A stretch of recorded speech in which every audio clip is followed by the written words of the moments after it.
ಈ ಗ್ರೂಪಲ್ಲಿರುವಂಥ ಸೌಜನ್ಯ ಪರ ಹೋರಾಟ ಕೈ ಜೋಡಿಸಿದ ಎಲ್ಲರಿಗೂ ನಮಸ್ತೆ.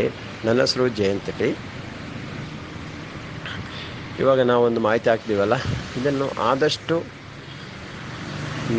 ಯಾವ್ಯಾವ ಗ್ರೂಪಲ್ಲಿದ್ದೀರೋ ಅದು ಸೌಜನ್ಯ ಪರ ಗ್ರೂಪ್ ಅಂತ ಅಲ್ಲ, ಉಳಿದ ಗ್ರೂಪ್ಗಳಿಗೆ ಪ್ರತಿಯೊಂದಕ್ಕೂ ಶೇರ್ ಮಾಡಿ ಜನರಿಗೆ ಇವರು ಮಾಡ್ತಾ ಇರುವಂಥ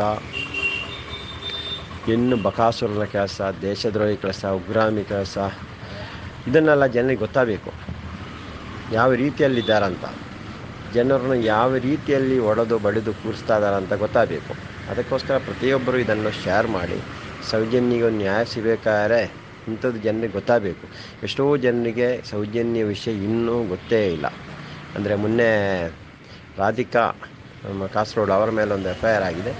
FIR ಆಗುವಾಗ ಅಲ್ಲಿ SIಗೆ ಮಾತಾಡಿದ ಧರ್ಮಸ್ಥಳ ಸೌಜನ್ಯ ವಿಷಯನೇ ಗೊತ್ತೇ ಇಲ್ಲ.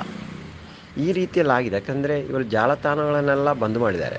ಎಲ್ಲ ಅವರ ಕಪಿಮುಷ್ಟಿಯಲ್ಲಿ ಇಟ್ಕೊಂಡಿದ್ದು ಜಾಲತಾಣ. ಅದು ಎಲ್ಲ ಯಾರೋ ಸೌಜನ್ಯ ಅಂತ ಹಾಕಿರೋ ಸಾಕು, ಅಷ್ಟೊತ್ತಿಗೆ ಅದನ್ನು ಸಮೇತ ಬ್ಲಾಕ್ ಮಾಡ್ತಾರೆ. ಯೂಟ್ಯೂಬ್ ಆಗಲಿ, ಫೇಸ್ಬುಕ್ ಆಗಲಿ, ಟ್ವಿಟ್ರ್ ಆಗಲಿ, ಇನ್ನೊಂದು ಯಾವುದೇ ಇರಲಿ ಎಲ್ಲವನ್ನೂ ಬಂದ್ ಮಾಡ್ತಾ ಇದ್ದಾರೆ. ಮಾಧ್ಯಮದಲ್ಲಿ ಸುದ್ದಿ ಮಾಡಲಿಕ್ಕೆ ಮಾಧ್ಯಮರಿಗೆ ಆಗ್ತಾ ಇಲ್ಲ, ಅವರಿಗೆ ನೋಟಿಸ್ ಹೋಗ್ತಾ ಇದೆ. ಈ ಒಂದು ಇಕ್ಕಟ್ಟಲ್ಲಿ ಸಿಕ್ಕಾಕೆ. ಅದಕ್ಕೋಸ್ಕರ ತಾವೆಲ್ಲರೂ ಮಾಡಬೇಕಾದ ಕೆಲಸ, ಅದು ಯಾರೇ ಇರಲಿ, ಎಲ್ಲದೇ ಗ್ರೂಪ್ ಇರಲಿ, ಆ ಗ್ರೂಪಲ್ಲಿ ಕಳಿಸಿ. 10 ಜನ ಅಲ್ಲ, 20 ಜನ ಇರೋ ಒಂದು ಗ್ರೂಪಲ್ಲ ಆದರೂ 10 ಜನ, 5 ಜನ ಚೆನ್ನಾಗಿರೋದು, 5 ಜನ ಇನ್ನೂ ದೊಡ್ಡ ಗ್ರೂಪಿಗೆ ಹಾಕ್ಬೋದು, 1000 ಜನ ಇರೋ ಗ್ರೂಪಿಗೆ ಹಾಕ್ಬೋದು. ಅದಂಗೆ ಪಬ್ಲಿಸಿಟಿ ಆಗ್ತಾ ಇರುತ್ತೆ. ಈ ರೀತಿಯಲ್ಲಿ ನಮಗೆ ಸೌಜನ್ಯ ನ್ಯಾಯ ಕೊಡಿಸಲು ಹೋರಾಟ ಮಾಡಬೇಕು. ನಿಮಗೆಲ್ಲ ಗೊತ್ತಿರ್ಬೋದು, ಪ್ರತಿಯೊಬ್ಬರಿಗೆ ಗೊತ್ತಿರೋ ವಿಷಯ ಆಗಿರ್ಬೋದು. ಇವಾಗ ಹಿಂದಿನ ದಿನಗಳಲ್ಲಿ ವಿಧಾನಸಭಾ ಅಧಿವೇಶನ ನಡೀತಾ ಇದೆ, ಲೋಕಸಭಾ ಅಧಿವೇಶನ ನಡೆಸ್ತದೆ, ಕಲಾಪ ನಡೀತಾ ಇದ್ರು. ಅಲ್ಲಿ ಸೌಜನ್ಯ ವಿಷಯವನ್ನು ಎತ್ತಲಿಕ್ಕೆ ಯಾವನೇ ಒಬ್ಬ ಜನಪ್ರತಿನಿಧಿ ಇಲ್ಲ. ಇದನ್ನು ಮೊದಲು ಅರ್ಥ ಮಾಡ್ಕೊಳ್ಳಿ. ನಾವು ಏನು ವಿಷಯ ಅಂತ ಜನರಿಗೆ ಈ ಮೂಲಕವಾಗಿ ತಿಳಿಸ್ಲಿಕ್ಕೆ ಇಲ್ಲೇ ಅಲ್ಲಿ ಚರ್ಚೆ ಮಾಡಿ, ಅಷ್ಟೋ ತಿಳಿದವರಿದ್ದಾರೆ, ವಕೀಲರಿದ್ದಾರೆ, ಎಲ್ಲರೂ ಇದ್ದಾರೆ. ಚರ್ಚೆ ಮಾಡಿ ಇದನ್ನು ಯಾವ ರೀತಿ ಮುಂದೆ ತಗೊಂಡೋಗ್ಬೋದು ಅಂತ ಹೇಳಲಿಕ್ಕೆ ಯಾರಿಲ್ಲ. ಕೋಟಿ ಲೂಟಿ ಹೊಡೆದವರ ವಿಷಯನೇ ಚರ್ಚೆ ಮಾಡಿ ಏನು ಮಾಡಿ ಅವನ್ನ ಯಾವ ಥರ ಜೈಲಿಗೆ ಹಾಕಬೇಕು, ಇಲ್ಲ ಜೈಲಿಂದ ಯಾವ ಥರ ತಪ್ಪಿಸ್ಕೊಂಡು ಬರಬೇಕು, ಇಲ್ಲ ಸರ್ಕಾರವನ್ನು ಯಾವ ರೀತಿ ಕೆಡವೆ ಆಗಬೇಕು, ಯಾವ ರೀತಿ ಸರ್ಕಾರವನ್ನು ರಚನೆ ಮಾಡಬೇಕು, ಇಲ್ಲೆಲ್ಲ ಆಗಿದೆ ಘಟನೆ ಅಂತ ಮಾತಾಡಲಿಕ್ಕಿದ್ದಾರೆ.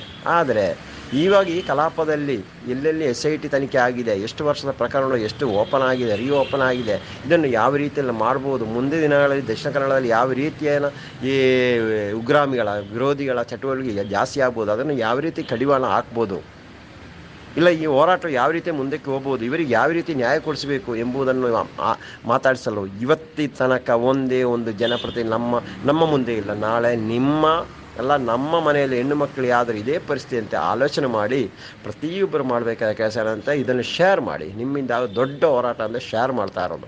ಪ್ರತಿಯೊಬ್ಬರಿಗೆ ತಿಳಿಸ್ಬೇಕು ಇದನ್ನೆಲ್ಲ. ಆ ತಿಳಿಸುವ ಕೆಲಸ ಮಾಡಿ. ನಾವು ನಮ್ಮ ಗ್ರೂಪಲ್ಲಿ ನಾನೊಬ್ಬ ತಿಳಿದ್ರೆ ಸಾಕಂತ ಅಲ್ಲ, ನಾವು ನಮ್ಮ ಗ್ರೂಪಲ್ಲಿ ನಾವಿರೋ ಗ್ರೂಪಿಗೆ ಎಲ್ಲದಕ್ಕೂ ಶೇರ್ ಮಾಡಿ. ಏನಾದರೂ ಆ ಗ್ರೂಪಿಂದ ನಮ್ಮನ್ನು ರಿಮೂವ್ ಮಾಡಿದರೆ ಅದು ಉಗ್ರಾಮಿಗಳ ಗ್ರೂಪ್ ಅಂತ ತಿಳಿಸ್ಕೊಳ್ಳಿ. ಆ ಉಗ್ರಾಮಿಗಳ ಗ್ರೂಪಲ್ಲಿ ನಮಗೆ ಇರುವ ಅವಶ್ಯಕತೆಯೂ ಇಲ್ಲ. ದೇಶದ್ರೋಹಿ ಚಟುವಟಿಕೆಗಳನ್ನು ಮಾಡುವ ಉಗ್ರಾಮಿಗಳ ಗ್ರೂಪಲ್ಲಿ ನಮಗೆ ಇರುವ ಅವಶ್ಯಕತೆ ಇಲ್ಲ ಅಂತೇಳಿ ಸಂತೋಷವಾಗಿ ಹೊರಗೆ ಬನ್ನಿ. ದೇಶದಲ್ಲಿ ಮನವಿ ಮಾಡಲಿಕ್ಕೆ ಸಾಮಾಜಿಕ ಕಳಕಳಿ ಇರುವವರು ಸಮಾಜದಲ್ಲಿ ಎಷ್ಟೋ ಕೆಲಸ ಕಾರ್ಯಗಳಿದೆ ಮಾಡಲಿಕ್ಕಿರುವಂಥ ಅಂಥ ಕೆಲಸಗಳನ್ನು ಮಾಡಿ ಸಮಾಜದಲ್ಲಿ ನಮಗೆ ಒಳ್ಳೆಯ ಒಂದು ಸಂದೇಶವನ್ನು ಜನರಿಗೆ ಕಳಿಸೋಣ. ಯಾವ ರೀತಿಯಲ್ಲಿ ಸಮಾಜಮುಖಿ ಕೆಲಸವನ್ನು ಮಾಡೋದು, ಒಳ್ಳೆಯ ಸಂತೋಷ ಒಂದು ಮಾಹಿತಿಯನ್ನು ಕೆಲಸವನ್ನು ಮಾಡೋಣ ಅಂತ ಈ ಮೂಲಕ ತಮ್ಮಲ್ಲಿ ವಿನಂತಿಸ್ಕೊಳ್ತಾನೆ. ಪ್ರತಿಯೊಬ್ಬರು ನೋಡಿ, ಆ ಮೇಲಿನ ಯಾವುದು ವೀರೇಂದ್ರ ಹೆಗ್ಗಡೆ ಅವರ ಅಕ್ರಮ ಅನ್ಯಾಯಗಳ ವಿರುದ್ಧ ಇದೆಯಲ್ಲ, ಅದನ್ನೆಲ್ಲರಿಗೂ ತಿಳಿಸಿ ಅಂತ ಈ ಮೂಲಕ ತಮ್ಮೆಲ್ಲ ವಿನಂತಿಸ್ಕೊಳ್ತಾ ಇದ್ದೀವಿ.